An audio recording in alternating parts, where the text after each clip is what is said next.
Dr. Flannery, welcome to the podcast. I'm glad to be here. So you alluded to the world being in a loneliness epidemic. What do you mean by that? Well, so for the last close to 50 years now, there's been recognition that human beings, and certainly in the United States where I come from, more and more people are lonely. And basically what we mean is that the very basic human need to feel connection and closeness to other people, more and more people are saying those fundamental needs are not getting met. And that's what they would say, I feel lonely. So right now in the United States, over 40% of adults say, I feel lonely, meaning that they don't have people they can reach out to, they don't feel connected, they feel kind of isolated and kind of on their own, and are really suffering because they don't have that connection. Like generationally, do you see that there's a big difference in how that's represented? Yes. Okay, so let me backtrack a minute. There's loneliness, which is the human experience of not having your basic needs met, right? That you're all by yourself. Related to that is a more objective consideration, which is social isolation, which has to do with how many people do you talk to in a day, how much are there people you can reach out to if you need help, who can you talk to and not have to worry about it, who will be supportive of you. So it's a more objective kind of thing. And related to social isolation is whether you're willing to engage in various social activities like going to church is actually one. That's on the decline.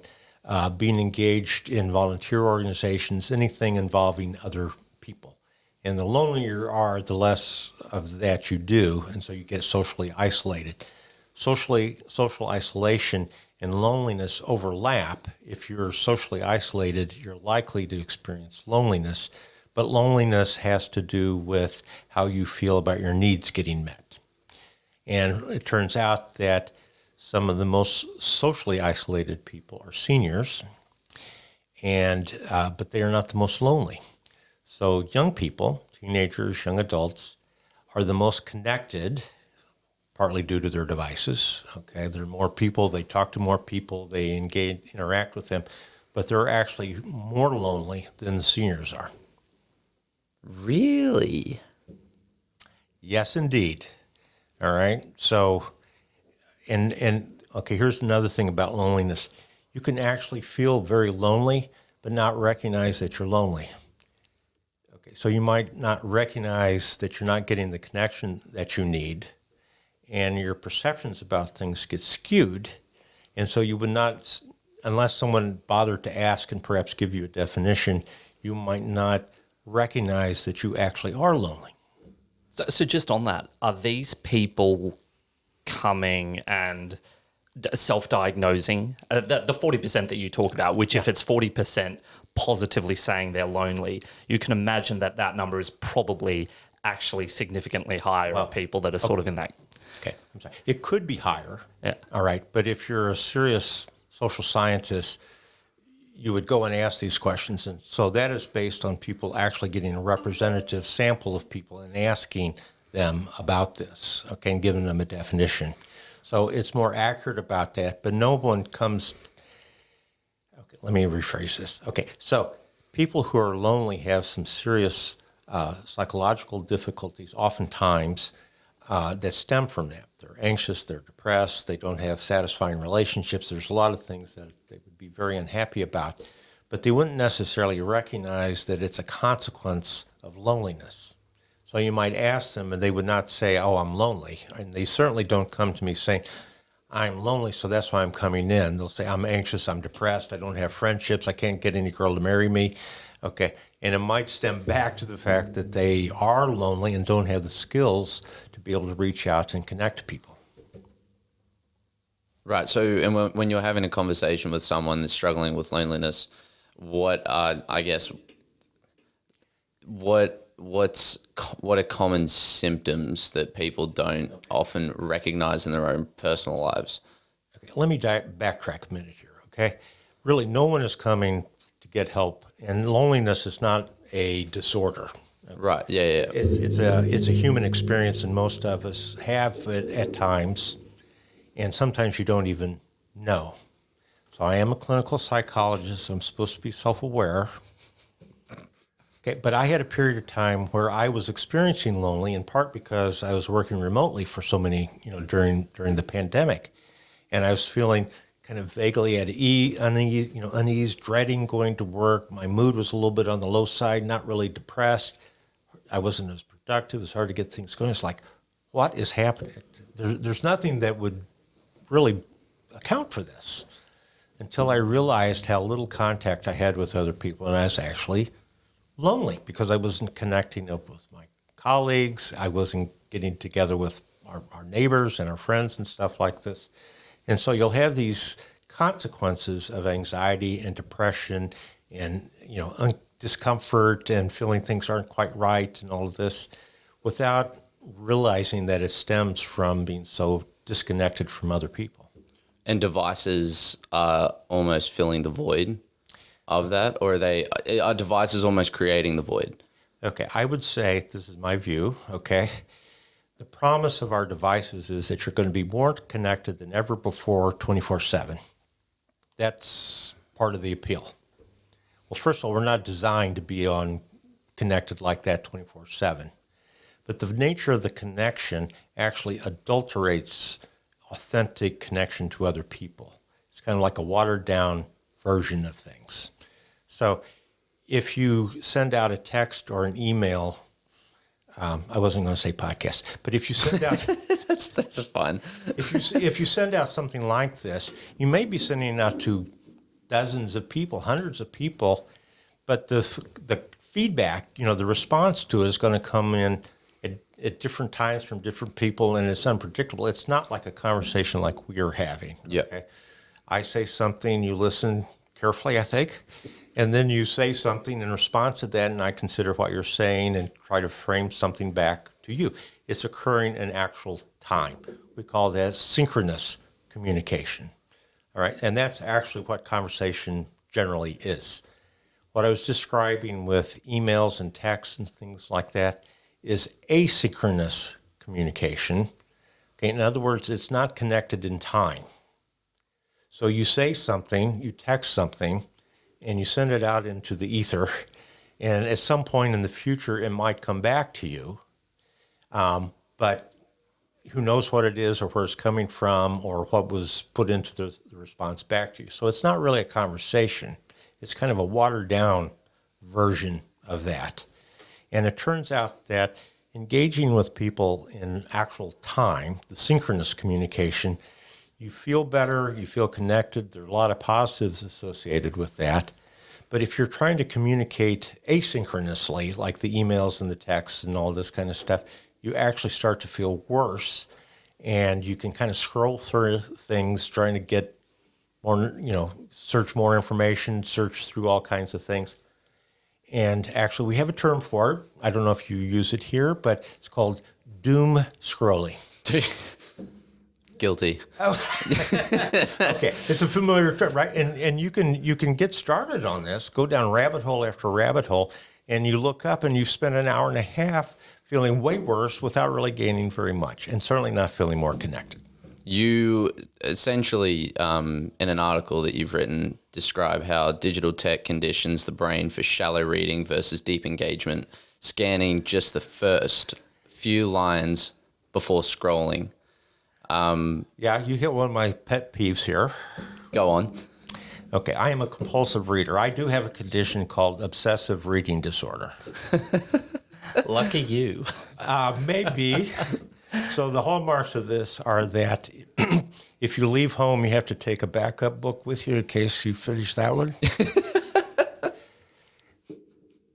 Okay. I take 2 phones with me That is not the same at all. in case one runs out of charge. Right. And, you go into a bookstore and there's all these books crying to be purchased. Okay. You can't just leave them there. You have to adopt them. That's another sign. So it's not that you don't have enough shelf space. You just got to get more bookshelves. It's not like you have too many books. You got Right. Okay. Back to the serious point, which has to do with how we read. All right. So pre-digital, we knew how people would scan a page to get the information from it. Okay, so if you imagine you're looking at an actual page, a book, 8.5 by 11 essay or something like this, I'm going to use my hands here like you can, well, anyway, so you read and your eyes jump across kind of erratically. They're called saccades, and you kind of jump across the book, okay, the line, and you kind of go across and then you drop down to the next line and you steadily go down the page kind of jumping like this. It's a little erratic and non-predictable, but the general trend is across the line and then down the page. All right, that's an actual piece of paper. If you're trying to read the same text on a screen, your tablet, your computer, your phone, whatever it is, the pattern that you develop is actually more sampling across the page. So you look at something, you see a word or two, and then you have to decide, do I want to spend more time on this or do I want to jump? And most times you're jumping. So you go across the page, particularly at the top, and you're jumping and getting a quick dose of information, which you have to decide if I want to give more attention to, and then you move down to the next. So okay, so you go bump, bump, bump, and then you go down the next, and you're again jumping up and down, okay? And then after a few lines, instead of going all the way across the page, you start jumping down the lines, and then about 2/3 you're likely to stop and move on to the next page. And can I just ask on that? Why is that? Is that just the nature of how we use devices as opposed to working methodically down a page of text? Like, why do we treat one, like a page from the book, the different to if, the old Kindles, Okay. which were innovative reading devices, but... So I this is somewhat speculative, okay? You're quickly grasping little doses of information. And when you're looking at the text, there's hypertext, you might have notifications jumping up, you might have various things. So the very thing you're trying to fully grasp is interrupting you. Okay. Okay. So we thought that if you included hypertext in a thing that you were reading, that would be good because you could readily access the information about the particular term or phrase that is highlighted, okay? But basically what that does is it interrupts your flow of information, taking it in. You go to that and you have to decide, do I really want to see this or not? And then you jump back. It's chaos. It's encouraging rapid acquisition of information where you're getting some, but not the deep engagement to really get all of that information and bring it into your, where you can work on it internally. Okay, let me get didactic. I mean, a little nerdish about this. Okay, when we take in information, we take it in through our senses, and it's rather crude.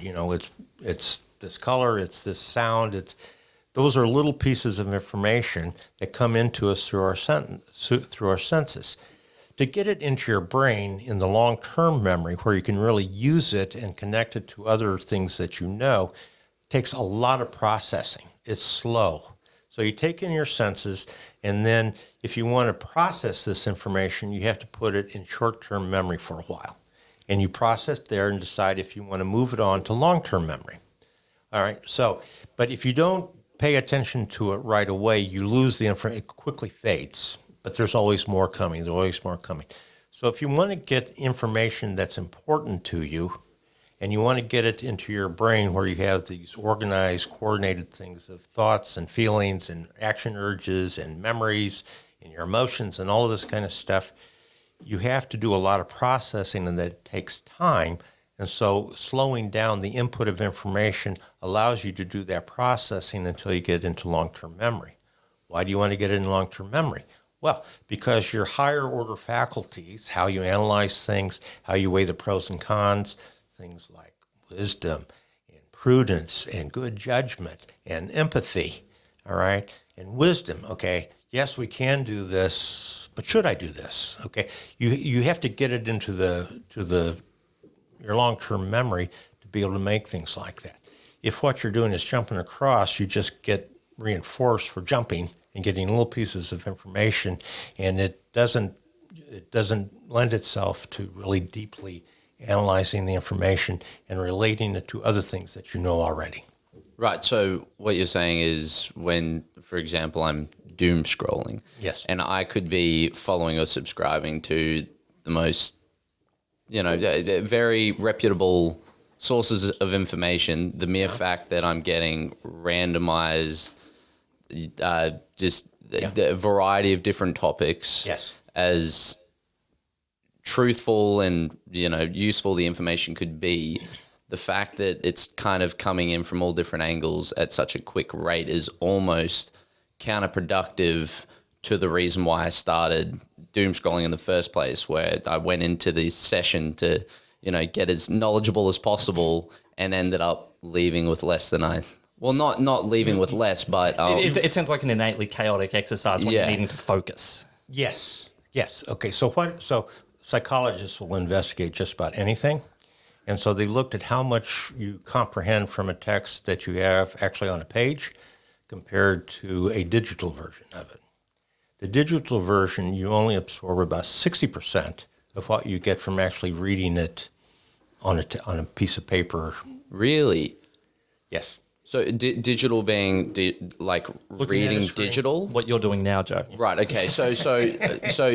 But is there? Are you applying like text across like paper and say Word document as well, or? Okay. So it looks like a page of paper when it's digital, but it's really not the same. It looks the same on the surface of it. It's words. Okay. But if you're looking at the device, there are constantly things going on that interrupt your concentrating on the text. It could be in the text itself, like with hypertext, okay? It could be something, I need to look that up, and so you Google it, okay? So there are all these things that invite you to divide your attention up. You'll get a notification, okay? You're reading the text, and, the score of the rugby game last night, okay? I want to know that. Okay, but you're trying to read something else, and so there's another distraction. And everything that is a distraction from focusing intently on that reduces the amount of information you can take in and process it so you can really use it over the long term. So by reading a physical book, you're eliminating the distraction as well. Paradoxically, slowing it down means that you're getting more out of it. Rapid sampling of information actually results with you getting less information. Does that more than zero? Wow. Does that also apply with audiobooks? Yes. Okay. But so say I'm driving though. Yeah. Well, say I'm driving because I guess the time a lot of people when they're driving or in their commutes to work, they spend that time whether they're listening to podcasts or audiobooks. It's an opportunity for those people to just kind of, I guess. Okay, I would say it's a misconception to think that what you listen to, you take in as much information as when you read. Okay, because, think about it, okay? You got your eyes here and you're bringing in information, right? If you're listening, you got to translate the auditory thing into what the words mean and what the context is and all of this kind of stuff. It's not as efficient at bringing in that information, even though it seems faster. And I know from, this is anecdotal, this is not a seriously constructed experiment, but there was this book I wanted to read to help improve my personal habits, to do the things that I really wanted to do and that I valued. It's called Atomic Habits. Okay, I was going on a long flight, and I was going to have a lot of time. I'll put it on audio, and I can listen to it as I fly across the Atlantic. Okay, well, what happened was as soon as I started listening to it, it's like, this is really good stuff. I really need to make sure I understand this. And I wasn't getting it just listening to it. It's too passive. When you're looking at the text and you're engaging in it in your eyes and all the other stuff back in your brain, you're more deeply engaging in it, and it's slower. So ironically, slower is deeper and more. Makes sense to me. So I'm sorry. No, but I know there's an awful lot more that You've ruined me. I know there's an awful lot more we want to cover. Go read about it, okay?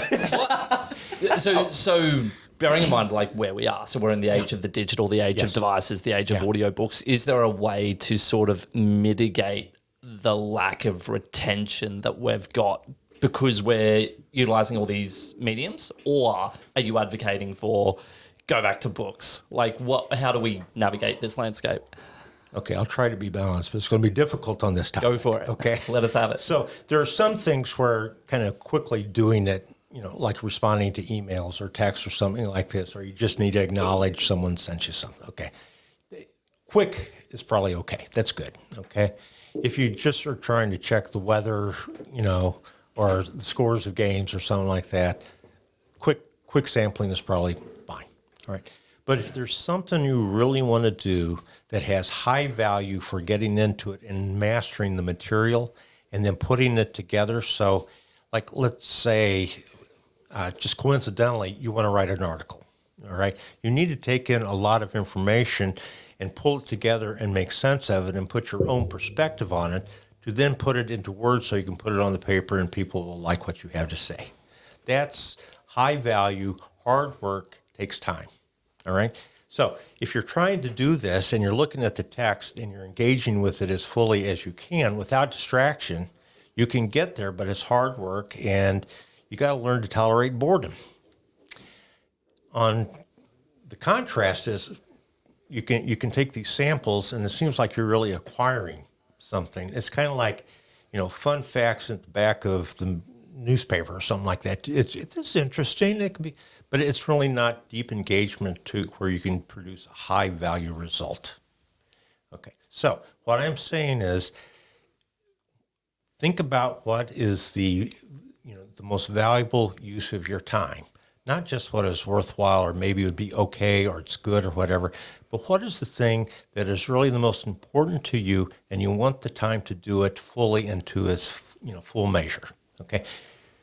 If you want to do that, you need to set up an environment where you don't have a lot of distractions.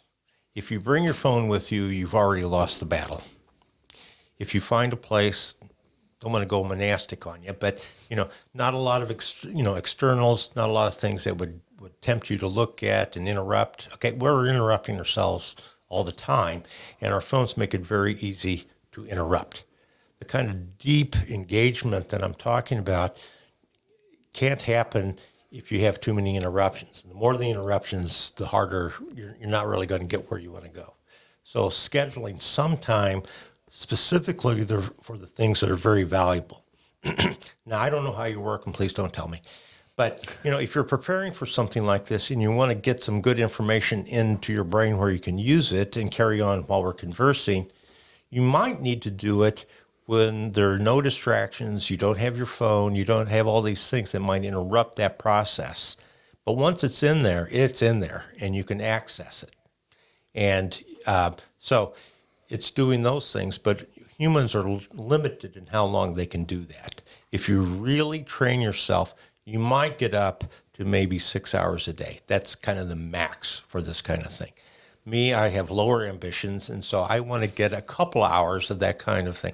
But you have to set it up so you're not tempted to doom scroll and be interrupted or do anything that seems kind of good, but it's not really the same value as taking in this information. I think a study found, or actually, did I cite it? no, you didn't cite it. I unfortunately, writing my notes, I didn't cite it at all, but anyone can fact check it at their own leisure, is that by the age of 16 and older, the average American, but I'm sure that's not too dissimilar from anyone in the Western world, spends up to 5.5 hours a day on their cell phones. Yes, that is fact. And that sounds pretty scary for someone that's talking about efficiency obsessed okay, that's kind of the example. Okay, if you ask someone how much screen time do you have every day, the most likely answer is an hour, no more than an hour.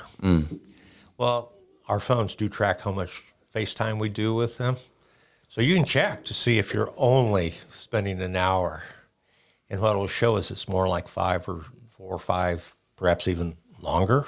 Okay, it's not making this up because it's your data that's going into your phone, all right? But how does that happen if you think it's only an hour, but it's actually 4 hours? Well, what you're not counting is I have 5 minutes between this meeting and my next meeting. I might as well check my phone.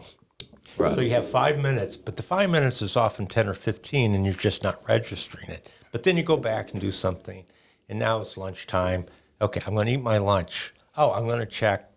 All right, now you're on your screen again, multitasking, eating and also looking at your screen. So all of that time adds up, but a lot of it is in short bursts. It's a few minutes here, it's a few minutes there. But once you start that, you actually end up spending a far longer time continuing with that when you think it was just a few minutes. It's so funny you talk about safeguarding time, because if you look at how, I guess, that the modern workplace is, where everything is optimized for output and efficiency and maximizing time, not necessarily making Did you read my article? of your time. I have not read your time. I have not read the article. But basically, I think about a lot of the workplaces I've worked in, which are completely digital, and you talk about that chaos concept. And then you've got your desktop here, you've got your phone there, sometimes using them both at the same time to have different apps open. And you go, this is absolute wild. And normative. It's the norm, actually. Okay. What I'm talking about is our devices reinforce being efficient and focusing on having a lot of outcome of some kind, measuring your value in metrics of some type. And you end up, so it's an emphasis on efficiency and productivity without really considering, is this valuable, what I'm producing? Is it really worthwhile? All right. It is not bad. It's not, nothing, but it's a modest value. But you're measuring what you're doing based on outcomes, efficiency. Are you giving something of value to someone else? So it's kind of a transactional thing. Okay, what do I get from this person? What do they get from me? Okay, you're treating each other as objects. This is called industrialization of the self, and it's been a concern since the Industrial Revolution, which is where humans are worthwhile based on how productive they are, how efficient they are, how they spend their time, all right? And you end up departing from your humanity, and it's about, what can I get out of this? What does this person get out of me? And that's the basis of the transaction, not who you are actually as a human being. And I imagine that you would see in your clinical practice a lot of people that come from workplaces, and you've set the scene by talking about loneliness, anxiety, depression. So given the absolutely chaotic landscape we're talking about here, sort of setting that workplace scene, who comes into your office and what do they complain about, and how is that impacting their life? They don't come in complaining about their devices. Right. They come in because they're sad, they're anxious, they feel stressed, they're burnt out. All of these things are consequences of this. And unfortunately, they're looking at their devices because they've partly been conditioned, and there's constant invitation to use your device. And so they think the solution is to be more efficient in the use of my device so I get more done. Well, more done of what? Sending more emails, producing more words that no one's going to read. It's a measuring stick of activity, but not value or anything that's actually productive. And so I give these talks to my professional colleagues, all right? And I always get, no, you have to do this. Multitasking is absolutely essential. And try to set up an appointment with one of your colleagues, at least in my life. Okay, send a text or an email. What do you say we have lunch next Tuesday at 12? Okay, at some indeterminate point, they'll respond with, well, I can't do Tuesday. Can you do Wednesday at 1? Okay. All right. Well, I can't do this, but what about this time? So you have an exchange of maybe a dozen emails, whereas if you actually picked up the phone and talked to them for 2 minutes, you'd get it settled. Right. But in that, I think the comfort in the texting or the emailing is it is kind of appropriate to look at it and then pretend that you haven't seen it. And there's that luxury in there as well. Okay, that's Left unread. Yeah, left unread. email. Sorry. Yeah.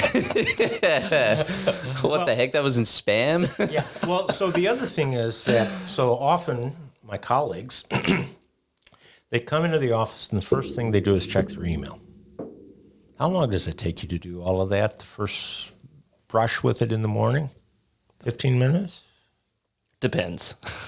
It's probably more like 30, 45 minutes. And you might send a lot of things. You might read a lot of things, right? But that's activity and not necessarily high value for your time. If you're trying to develop a plan to do something, if you're in business, I need to work out the strategy for how we're going to do this new thing. Okay.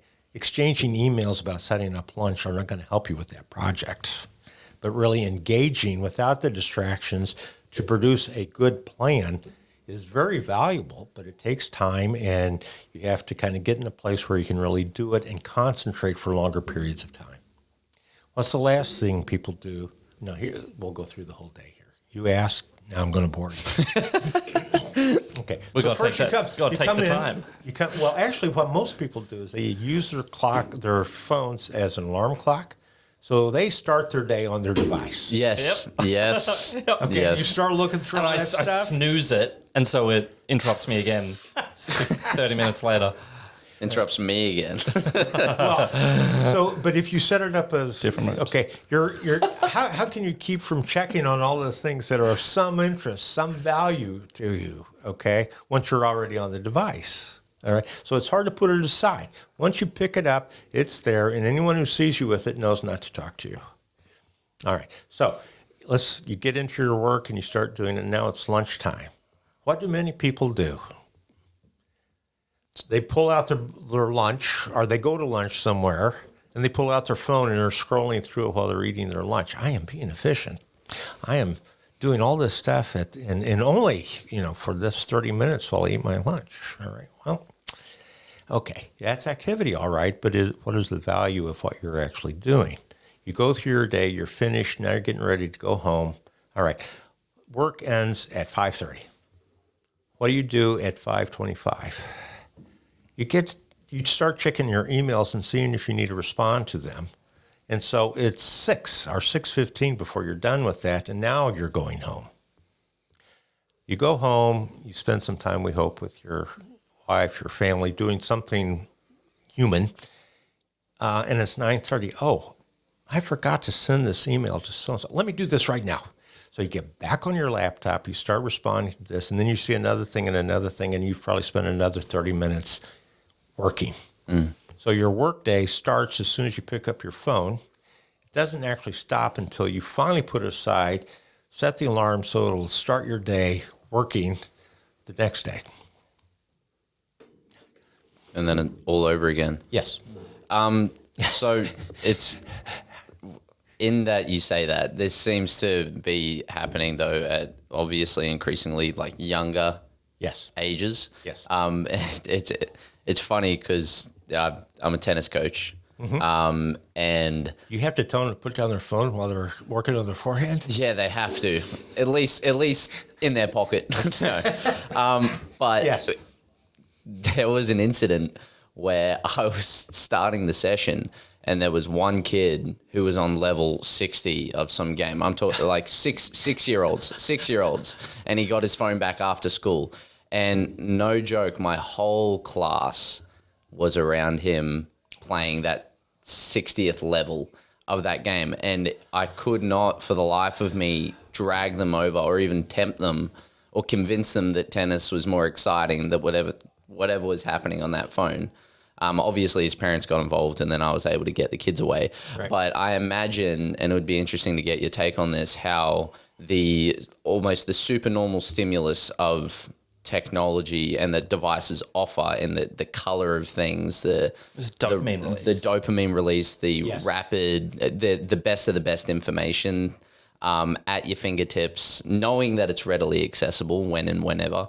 Obviously, the people that you come across, the things that you're naturally attracted to, how that plays a role in your just interest for everyday life in general, and the just knowledge, or the pursuit of knowledge outside of your device. Okay. So Or what's real? I think that's what I'm trying to talk about. of course it's real. It's, whatever one of these video games. I was going to date myself if I said something, but, they're very captivating. And those games are designed to keep you on them, okay? They give you, you reach a new level, okay? Oh, congratulations, you're awesome. Okay, and then there's Always games you're playing. Well, you don't need to go there.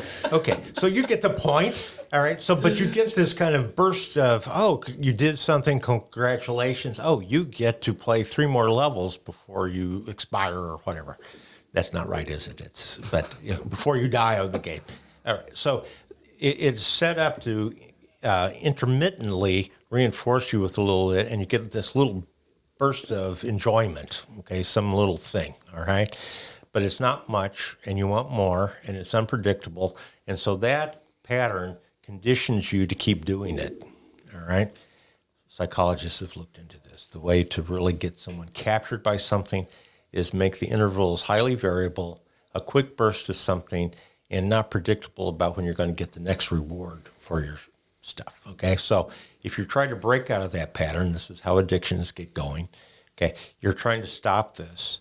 If you say, I'm not going to play this game anymore, okay? If you're stopped, when I reach this next level, that's part of the problem, the next level. Okay, well, then there's a level after that, and after you get the dopamine burst from having reached that level, it's hard to put it aside. All right, so you're putting it aside, and the first thing you start to experience is a little bit of anxiety. You start to get a bit bored, okay? You're kind of uneasy because what are you doing, Well, the solution to that is to go back to the game. You immediately feel better right away. You're escaping a negative emotion. It's right there. It's right in your hands, accessible, always there. I mean, if you really want someone to be totally addicted to something, that's what you do. Intermittent reinforcement, quick flash of pleasure, and particularly if you use it to cope with negative emotions. Very hard. You have to, so to be able to dispense with these things, even like with the reading, you have to be able to put it aside and endure several minutes of fairly intense boredom when you know the solution is sitting right over there. It's hard to resist that. And then if you do go to it, you get the relief from the negative emotion of boredom, which reinforces you going to it more in the future. Because it becomes the antidote to the uncomfortable feeling. So I don't know if you guys watch The Simpsons down here, but an old one, Dr. Homer Simpson, beer, the cause of and solution to all of life's problems, which is actually how this works, okay? I mean, if you're addicted to something, often you realize what I'm doing is causing me a lot of misery. Right. I feel terrible, all right? And then, a beer would really come in handy right now, And so it's kind of like you're feeling really miserable, and your best way of coping is to consume something. You're just reinforcing the pattern then, and it can be very, very difficult to break without some kind of massive intervention to stop that. And the beer, or in this case, the device gets the credit. The video, yes. Or the video gets the credit. Yeah. And so with addiction specifically, there's a lot of debate these days, and I imagine. Actually, let me ask: is there a lot of debate these days? I was about to I'm talking to the primary source, but in terms of how you go about dealing with addiction, because there's forms like I think the term is willpower. But willpower almost suggests that the thing that you're forcing yourself away from, it's got that Pandora box effect to it, where by you forcing yourself away from it, you're giving the thing the credit that it doesn't deserve and the power that it doesn't deserve. And it's this tug of war that doesn't need to exist in the first place, as if you just mindlessly pretending that it doesn't exist. Okay. So you're How do you deal with addiction? So There what you go. you're describing is far more rational, involving human decision making and intention than it actually is. Okay, particularly with our devices. Okay, you are conditioned to it because you get this feedback, and even if you know that this is being done to you, it's very hard to break that. You still are conditioned to do it. Okay, and so you keep going with this, and it's your body, your nervous system being conditioned to do this stuff. And the idea that if I just had more willpower, I would be able to break this cycle. The world would be a much better place if it was that. If it could do that, well, it'd probably be boring too. But this notion that you just need to exert willpower. All right. And so here's the problem with that, which is there are times when you want to exert willpower when you're confronted with some temptation that you really know you shouldn't engage in. All right.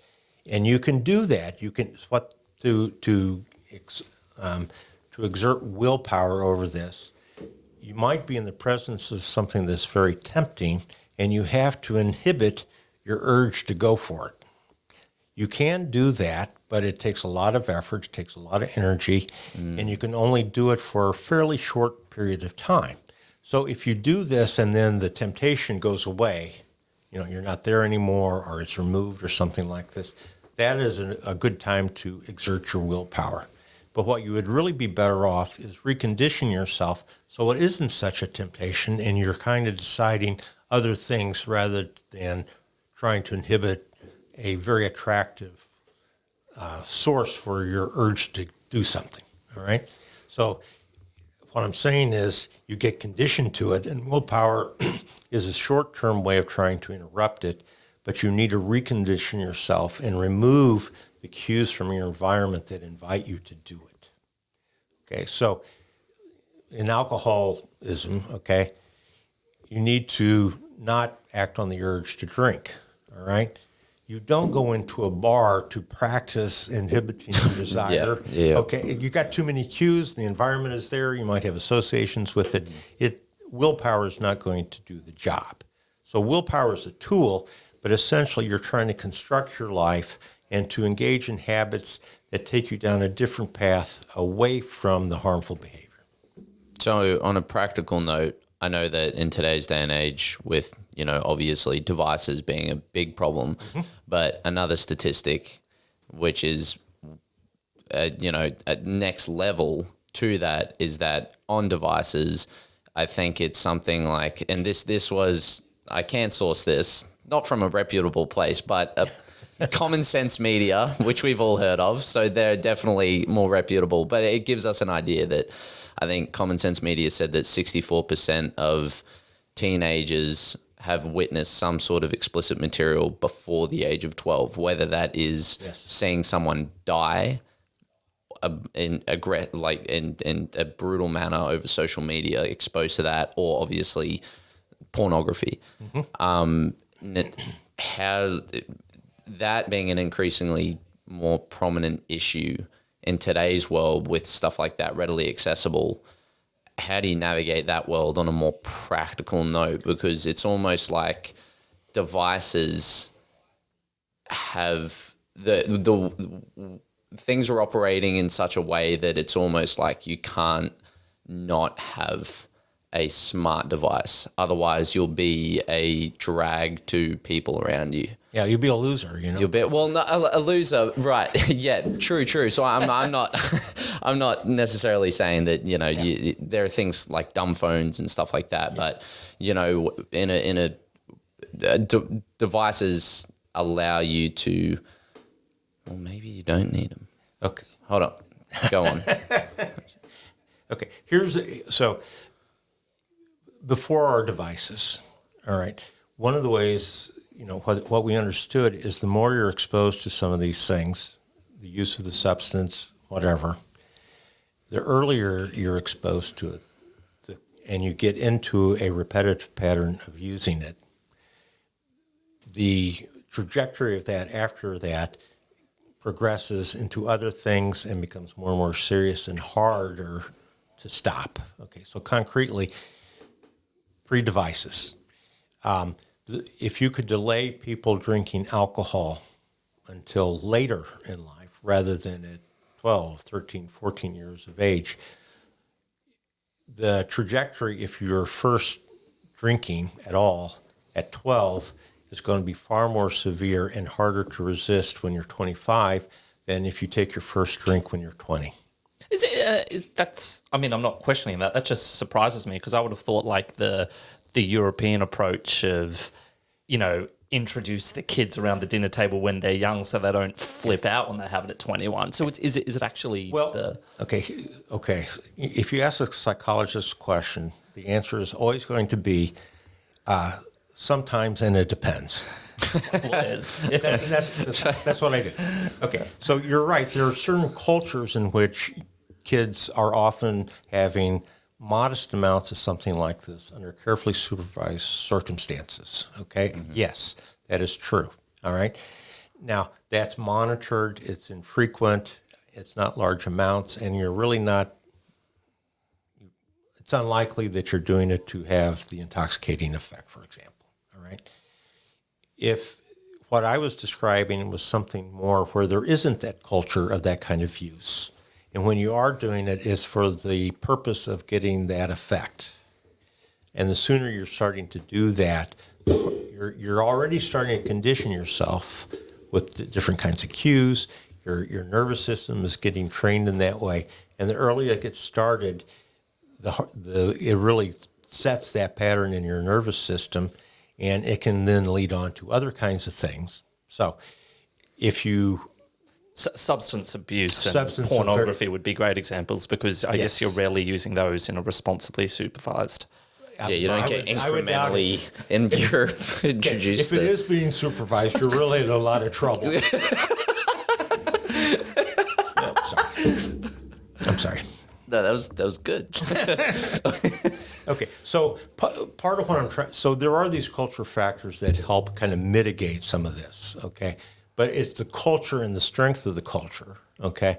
And I would say, a 10-year-old who's getting severely intoxicated under those, there's going to be a strong response as opposed to it's a celebration and you can have a little bit, okay?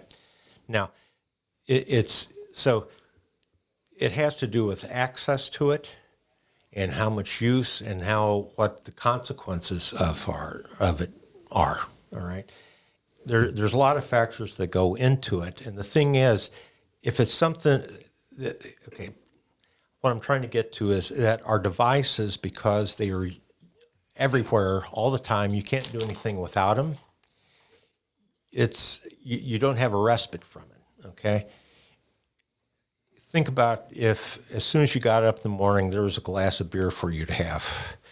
All right, well, you got your phone, okay, but that's not how it would work with some of these kinds of substances. So the fact that it is there and you're conditioned to the use of it, and there's a lot of ways in which you have to use it, and the characteristics of it that capitalize on the human susceptibility to being conditioned makes it a different kind of thing. So, there are dumb phones and things like that, okay? But I try to go through the drive-thru at McDonald's in my town. First thing they ask you is, did you order this on your app? Would you like to get our app? Would you like to use your app in the future? Now you want to get a job. Oh, well, you should do it online. Okay, but I'm here. Well, here, let us put you at a computer so that you can put your application in online. When I go to work, one of the first things I have to do is get through the security on my device, which means double authentication, which means we're going to send you a text on your so that you can so you can put in the code and get in. There's all these kind of things that make it essential. And if I'm a young person, teenager, early teens, it's hard to imagine having a social life without your phone. How do you connect up with your friends? You don't call them on the phone. You don't go looking for them. You send them an email, or you send them, I guess the text is What? No, I was thinking email. Well, whatever it is. Yeah. Okay, there's some kind of thing. You don't actually use your phone as a phone. Right. You use it to arrange meeting up or having a conversation. With my grown kids, if I want to talk to them, I need to send them a text asking if they're available. Some of them have been conditioned now that if I am trying to reach them, pick up the phone. Yeah. Okay. But, young people, that's not how they conduct their social life. All right. And they often look at what is being posted, like on, their Facebook page or whatever it is now. I don't get me into detail. I don't know. Okay. But that's part of how they judge how they're doing with their friends, that they're being accepted. All right. I've had young people, and they will come in very upset because they posted something, and here it has been 45 minutes, and my boyfriend has not liked it yet. You've had these conversations in a clinical setting. Unfortunately. Wow. Yeah. So your value is, this is why I was, when you start using the metrics of how you're using your device, you start working to the metric. Right? Yep. So you post it and you want the likes, and you might want particular people to like it, but 10 likes is better than one, unless it's really the one person that you want to do it. So now you have this measuring stick, and you can't help from being influenced by the measurement. And you start doing things without even being aware that you're doing it to try and increase that number. So it's made love, or what will, like, that feeling that you're trying to pursue, conditional on something that kind of just doesn't exist or doesn't mean anything to begin with. Well, you interpret it as value. You interpret it as value. My value is how productive I is, how many emails I've sent out today, how many people have given me a thumbs up on my phone. Quantitative as opposed to qualitative. Yes. Yeah. And then you project that on you as a person and your self-worth. Right. Well, what do you think of actually two Australian initiatives that are very un-American? we have a very different. There's only two. We have a very different constitution and a very different Bill of Rights, and we don't actually have a national Bill of Rights. Some certain states have bills of rights, but going back to what we were talking about before in terms of the workplace, the productivity, we've recently legislated at what I believe is a federal level a right to disconnect, which basically means that once a worker leaves their workplace, unless they're compensated on for the expectation that they are available outside of those designated business hours, they have a right basically not to be contacted and can take action against the employer in a number of forms if that is breached. I guess, we can all sort of think of what you would imagine about that one. But then the second one, I don't want to bombard you, is Australia's recently, and I'm not really sure where we are on this one, but a mandated age for kids accessing social media. So I think there's a ban coming in for Joe. I'm not sure if... I think it's 16. 16 years of age.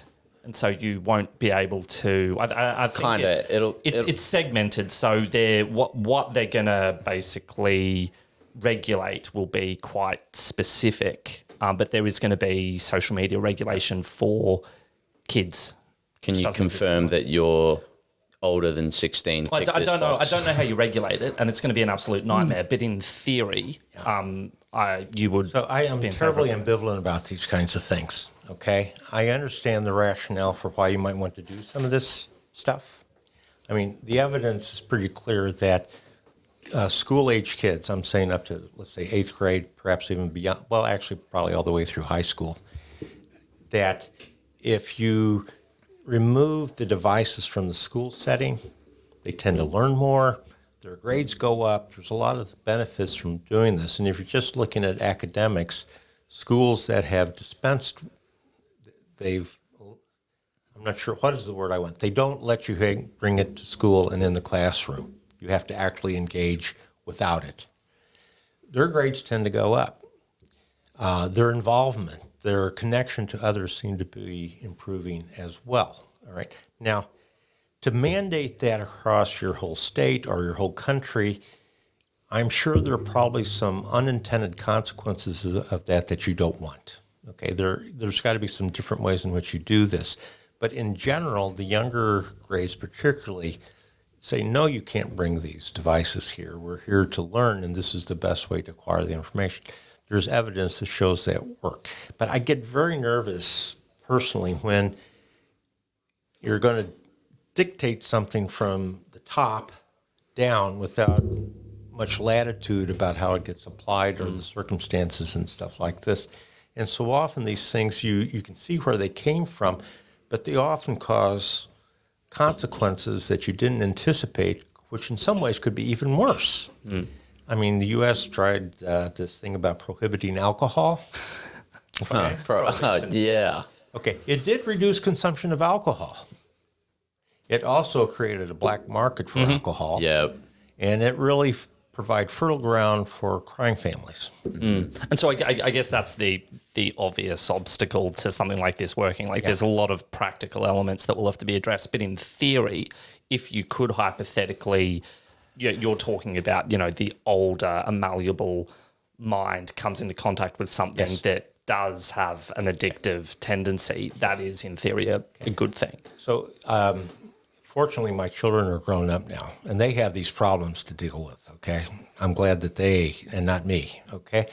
But I think that kids who cultivate a habit of reading will benefit in a great many ways throughout their life and well into their adult years. And I'll give you some data, okay? We love data. All right. Well, one is children who have developed a habit of reading just about anything, comic books, graphic novels, if they're good novels, but any kind of reading, if they are serious readers, not only do they do better in like literature and history and other kinds of things, it turns out they are also more competent at the STEM courses as well. Now, that was kind of mind-boggling. Okay, I could see you might know literature better, you might know history better because you've read. But if you've read, but you can do math better and you can do science experiments better, that was really, until I realized when you're reading, you're deeply engaging, that long thing I was saying about this, okay? Those kinds of things generalize to things like science and systematic thinking and logical analysis and stuff like this. So if you really want your child to grow up and be talented in the sciences, get them reading. They don't have to read science. They don't have to have a chemistry set or anything like this. But reading will benefit them over the long term in those areas as well. So on behalf of, actually, no, I'm not going to speak for myself. What about for the... It didn't sound like you were going to. No. You just said on behalf of. What about those who used to be kids that didn't read a lot? Okay, some people read, but... How do you cultivate a habit of reading? Yeah, and then is there a point where it's too late? So... Okay, I'm going to digress on neuroplasticity in the human nervous system. How's that? Oh, please. Love that word. Okay, what we're talking about is how changeable is the pathways in our brains for different things, and can we modify those even when you get to be over 70 years old? Because, and just a little bit of extra context for what you're about to say, I had somebody with some authority, and Joe will attest to this recently, say that your brain more or less peaks at 21 and disintegrates thereafter. Please give me some hope because I'm freaking out. That is unlucky. Okay, in my unbiased and kind way, that is a distortion of the facts, really. Okay. So if what you mean is your brain is at its most flexible and most subtle and can take in information, yeah, that's probably true. Some say it's 21, some say it's 28, okay? But what that neglects and kind of pushes aside is our brains remain very capable of making changes well into our most advanced decades. In other words, you can train your brain to do things differently even if you hadn't done it before. You can't teach an old dog new tricks. Oh, I was going to say. Sorry, Joe. I'm saying you can teach that old dog new tricks, and they might do it more efficiently than the younger dog because they have experience and they have a background. Let me calm down. Okay, so So they're kind of confusing how easily it is and how quickly you can grasp it from whether you can actually change it. So there's no evidence that at 50, 60, 70, 80 years of age, you can't train your brain to do different things if you put the effort into it and repeat the practice. Will it take longer at 70 than it did when you were 30? More than likely. Okay, but it doesn't mean it's not possible. And actually, how capable we are of modifying some of that stuff is really impressive. Right? So there's a book called The Power of Habit. Duhigg is the author, okay? And basically he showed that a man who had brain damage was able to retrain himself to know how to get home when he went out on a walk, all right? That people would mostly think was not possible, and then he would go up, but eventually he'd come back home. Okay, so that kind of plasticity. Now, the fact that it took way more repetitions to do it at his age and after the brain damage is not what you would expect of a 25-year-old. So, yes, you're not as agile, and the deterioration is really kind of having to do with speed and efficiency more than anything else, not how well you could possibly change it. So for on a practical note, for someone that's trying to would you say a better approach, instead of tackling something like addiction for devices in general, is to more or less, instead of tackling it head on, is to just teach yourself new habits? Yes. So for someone, say, we can use the reading example again, that didn't spend their younger years reading as much as they probably should have. They're literate, but Yes. it wasn't somewhat. So you have something to build on. Exactly. What would be your first, practical note and advice to that young man, woman, or older man or woman? I actually have some personal experience with this. When I started learning what our devices have been doing to us, I thought for sure it's not affecting me that way. One of the tests to see if you have an issue with poor mastery of your device is to see how long you can read without interrupting yourself. Okay, so I've read a few books in my lifetime, and I used to be able to read for hours without too much trouble. I could even read while my kids were creating mayhem all around me. I could do that. Okay. So when I heard this, I thought, that can't be that bad. Turned out that I could not stand to read at that time for more than 10 or 20 minutes before I was interrupting myself.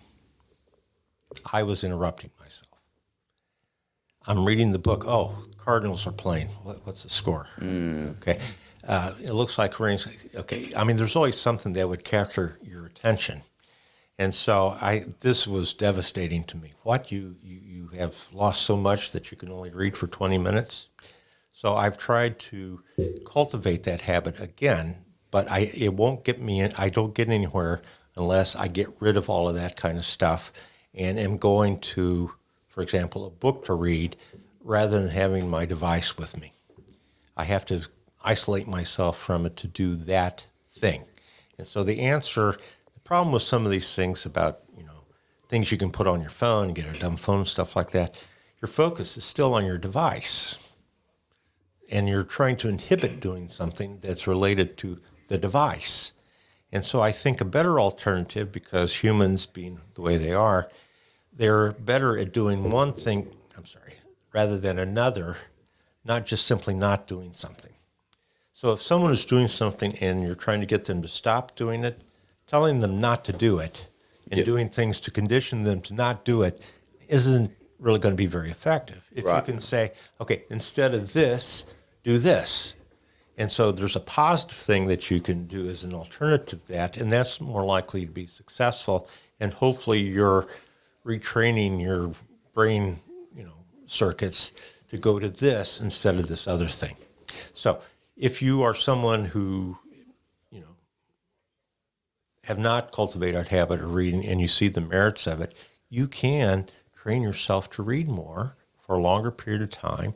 And if you stick with it, you'll begin to realize the new stuff that comes in connects up with stuff that you've already brought in. And now it's kind of broadening the wealth of your connections on things. And so you learn how to read better and think more fully because you're cultivating those connections in your long-term memory.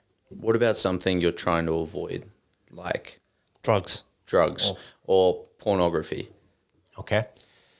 Well, depending on what it is, has some of its own particulars. Okay. Now, in alcohol, what they will have, if you're trying to get over an alcohol problem, they'll say things like, make a commitment to not drink, go to a meeting, get a sponsor, read the Big Blue Book, which is what 12 Steps uses. Okay. Yep.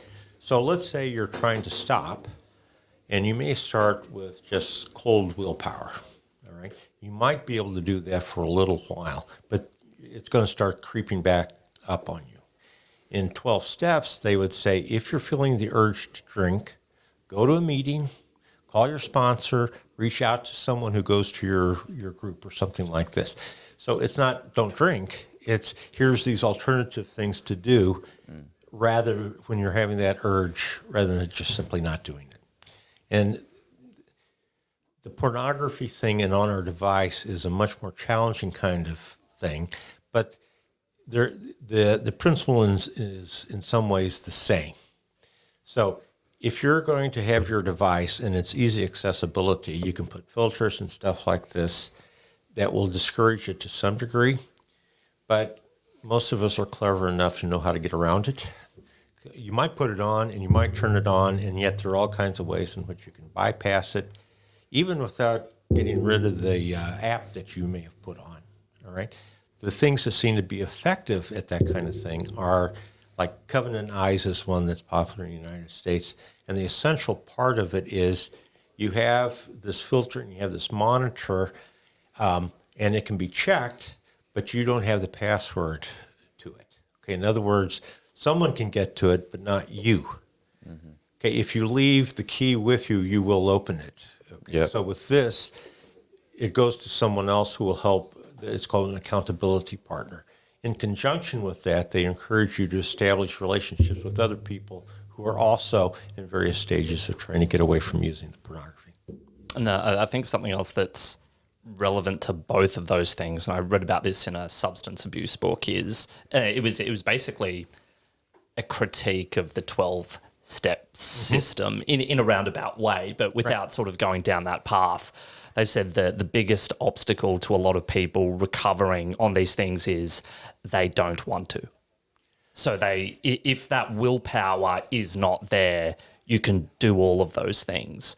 But the sad thing with a lot of these things is before you actually comprehend that I need to take active steps to correct this, you've gone through a lot of pain, caused a lot of other people pain, and your life has fallen into a heap before you go, oh, I actually don't want this anymore because the damage it's caused is really, really bad.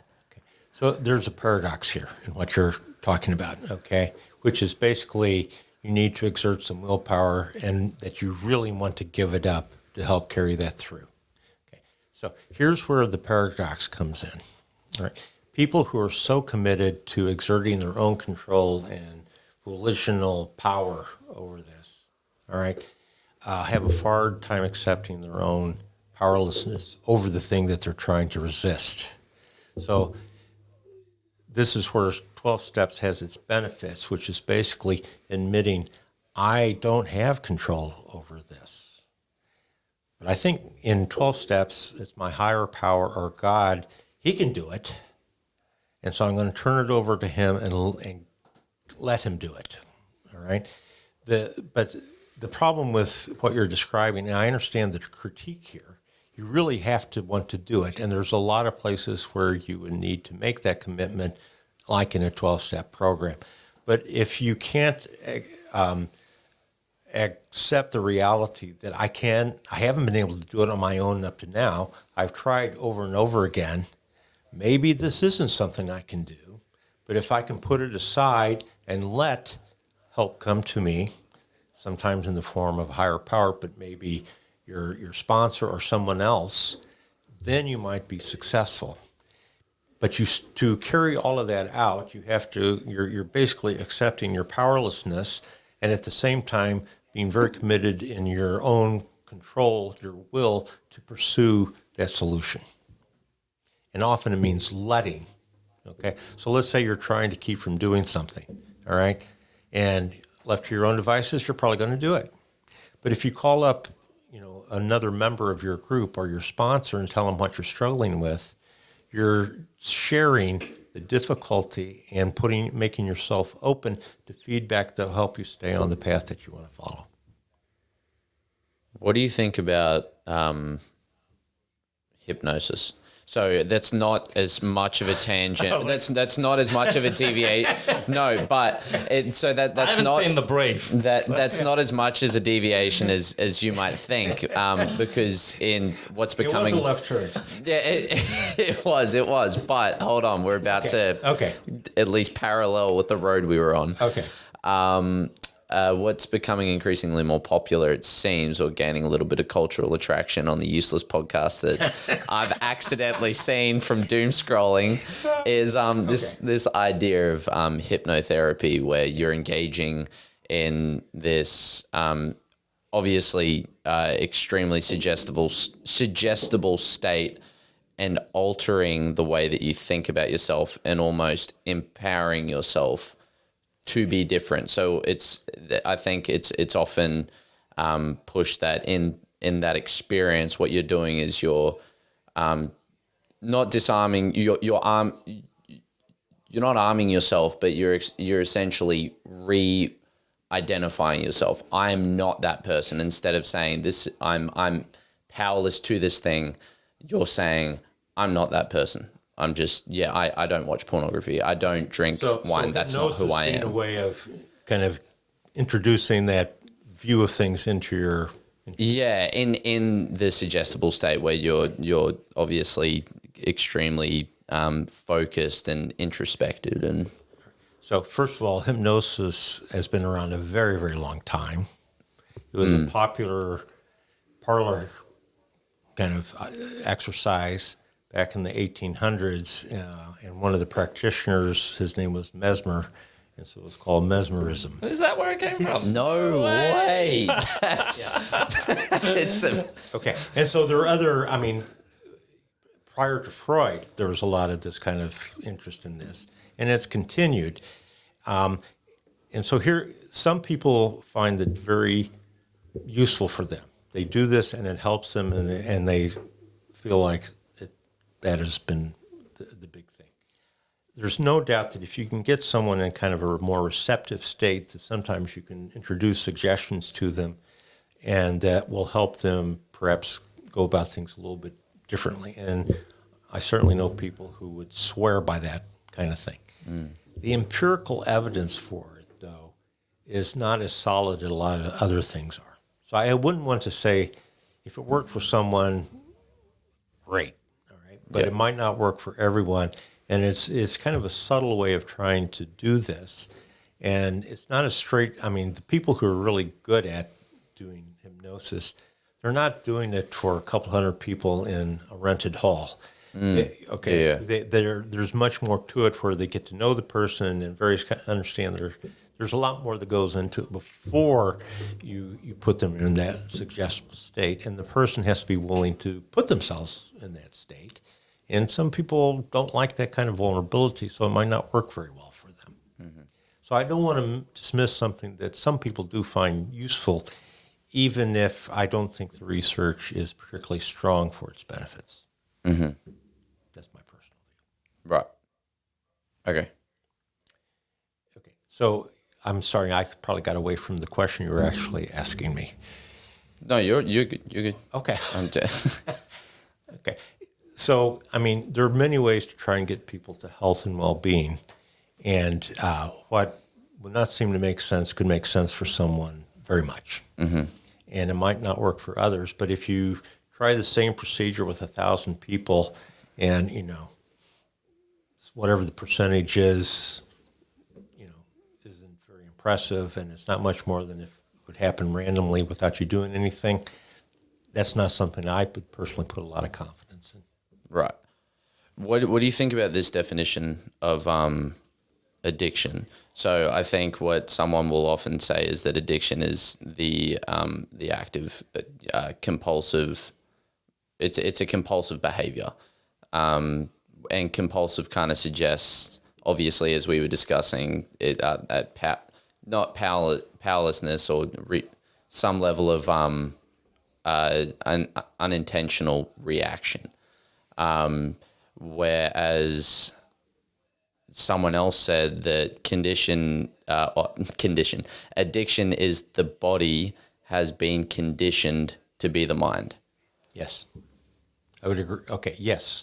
The conditioning involves your whole body. Your nervous system is part of it, but actually how your body responds to things as well. Mm-hmm. And that can be very compelling, which sounds similar to compulsive, doesn't it? Mm. Okay, so if what you will experience your own personal experience of it, you will feel like you're compelled to do this, even though it reflects perhaps a long history of conditioning to do things like that. But the point I'm trying to emphasize is when you've been conditioned to something and there's been lots and lots and lots of repetitions to it, even if you know what has happened, it can be very difficult to not have your body respond anyway, in that way. And that's compulsive. Right. Okay. I see. Okay. So I'm kind of conditioning leads to the subjective experience of being compelled to. It's a compulsive thing that you can't keep yourself from doing. It makes perfect sense, and it just stresses the gravity of, I guess, some addictions that people suffer from. And I do like that definition, the body being trained to be the mind, because you see people that are hooked on things that cause serious problems trying to detox, and the body can't cope. I'm sorry. Okay, so when we experience emotions, we tend to think of an event occurs, we appraise it, and then this is our emotion. That's often what is going on. It's also the case that an event occurs and our bodies are responding already, having the emotion before we've even appraised the event or have made some kind of judgment about it.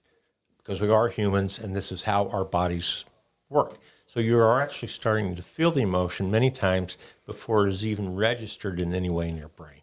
So you're already acting, all right? And that can be hard to inhibit, particularly if it's kind of been a well-worn pathway for you. We tend to think about thoughts, feelings, and behavior as being distinct things. They're all interconnected. And it took me a long time to appreciate this, but because we have a body and emotions depend on a body, they're often started before you've done any of the processing about what the event is.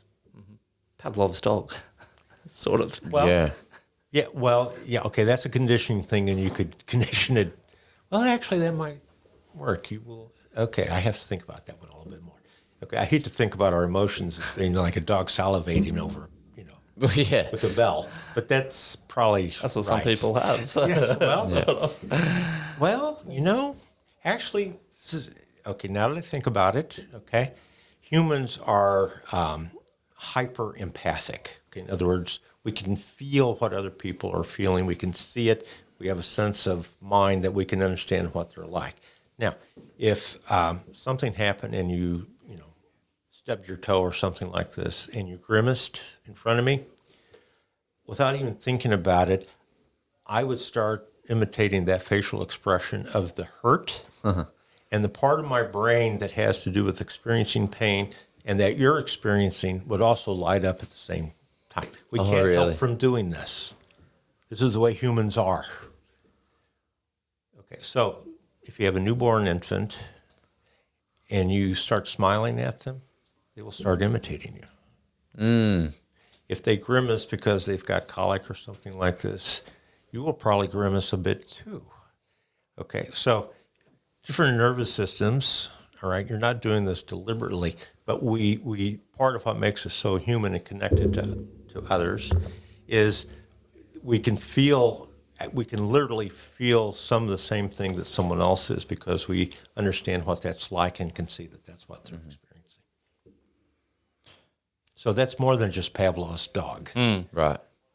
So to wrap things up, Okay.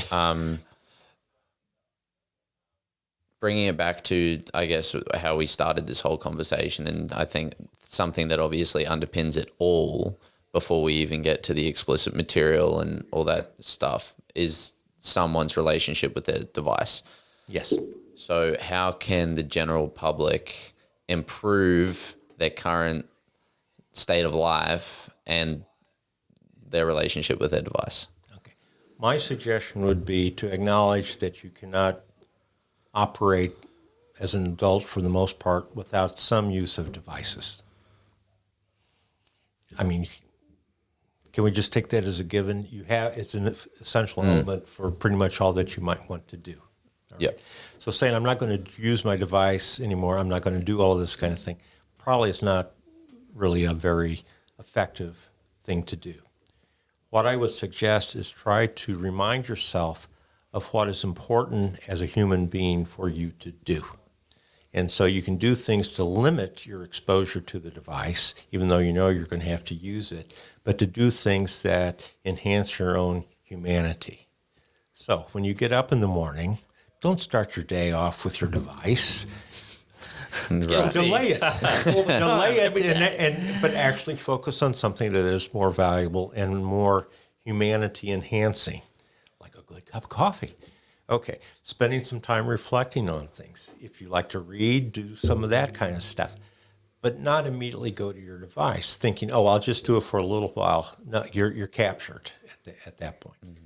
Set aside time during the day where you are putting that device aside, even if it's for just a few minutes, walking outside, being mindful of the weather and the beauty of what you're walking through and things like that. Mm-hmm. Another one is if there's a human being actually in your presence, put the dang device away, out of sight, put it in your pocket or the drawer, and actually devote your full attention to the person who's actually there. Depending on who it is. Yeah. That's a joke. I apologize. Okay, we're supposed to be kind and compassionate to all human beings because they're all potentially lovable, okay? And you won't know that until after a while. But the point is, we if you have your device and someone is approaching you, particularly if you don't like them, okay, you might be tempted to stay on your device. But I think you would be better off actually putting it away and devoting your attention, not multitasking, to that human being. All right? That is life enhancing for us to do things like that. Schedule time where you actually get away from all of that stuff and you can't reach it. Okay? I like to go on retreats, particularly the silent ones. Okay? And if you participate, they will take away your device and not give it back to you until the retreat is over. Okay, well, you're going to struggle for a day or two, but the initial response is going to be boredom, and you see the device as the solution to your boredom, all right? But if you stay with it, you begin to see value in this. And like having a conversation with someone, it takes about 5 to 7 minutes of a conversation to realize if this is a conversation I really want to continue or not. Okay, if you're deciding in less than that, you're probably going to dismiss it, all right, because you don't want to be bored or whatever it might be. But to really know the value of that conversation, you have to allow yourself to experience and engage in the give and take of a conversation for some period of time before you'll decide to keep it up. So choose humans, other humans. Okay, take time to be alone with yourself. Solitude is not the same as loneliness. All right, and if you're a person of faith, there's always God who's willing to talk with you, if you're willing to talk with him. How's that one? That's left turn? No, I think that's great. Well, okay, so I've been studying this because I'm such a flawed human being. Okay, but we tend to think about connection having to do with other people, and it is, all right? But we also, as humans, have a relationship with ourself. Okay, I'm not encouraging, unhealthy kind of things, but you have a relation with yourself. You see yourself, and there are things that you might say to yourself like you would. Do you say things to yourself that you would to your best friend? Some of us aren't very nice to ourselves. And so your conversation with yourself is putting yourself down, invalidating, saying you're all screwed up, or you don't have any friends because of your flaws. Whereas if you reflected on it, you might begin get a little bit different view on it. So to summarize that, the most human you can be, yes, is to mindfully govern your body's feelings. To put yourself in a situation and engage in activities that enhance your humanity, not make you more efficient, more productive, more efficient, all of those other things that the industrialization that our devices does to it. Okay, you're choosing humanity over efficiency and productivity and outcomes. Choose humans. Choose humans. I'm going to industrialize that and get that mass produced on shirts. Yeah, choose. You can monetize that if you want, because I'll give people Royalties, more yeah. themselves. Because it's funny, the more I read the definition that I read out before, the body has been conditioned to be the mind, it sounds more animalistic in the way that animals respond to the way that they feel. Like a dog is feeling hungry, so it's compelled to go and find food. We are animals also. Right. No, but what separates us is our rationality and ability to reason. And once we let our emotions and our feelings govern what we do. The empathy and being able to understand what someone else is feeling, even though it's not internal to us. Yes, that does make us different from animals, but we are still animals. But we're still animals, right? But humans. Dr. Flannery, thank you so much for joining us on the show. Sure. If you want to be found, or where can people go to find you? He doesn't want to be found. Is there a public email, or it's... Okay. As long as people don't have high expectations for me responding. Okay. I mean, this is part serious too. I am more than happy if people want to, but I can't guarantee I'm going to respond. And I would say that if you're asking me about something that you could get on your own without a lot of effort, I'm not going to respond to that. Mm-hmm. Okay? But if you want something, and I will look at it and consider, is it worth my valuable time to respond to this request? Mm-hmm. Okay? And if it is, I will try to respond, but it won't, unfortunately, be fast. But if they wanted to, DADOF, the number 1 and the number 0 at gmail.com. And if you need help remembering that and need a mnemonic, Dr. Dad of 10 at Gmail. There you go. And I just thought a really appropriate, response based on this whole conversation is to upload the transcript of this podcast so that people can read it. And can I just say, we've been talking for nearly an hour and a half, and Okay. I cannot see one device. Oh, Well, there you go. That okay. one just, You wouldn't have the podcast without your devices. there we go. There we go. But that's part of the challenge. How are you going to use them in a way that doesn't sacrifice too much? And you could not have this podcast without lots of devices, even artificial intelligence, probably. Thank you so much, Dr. Flannery.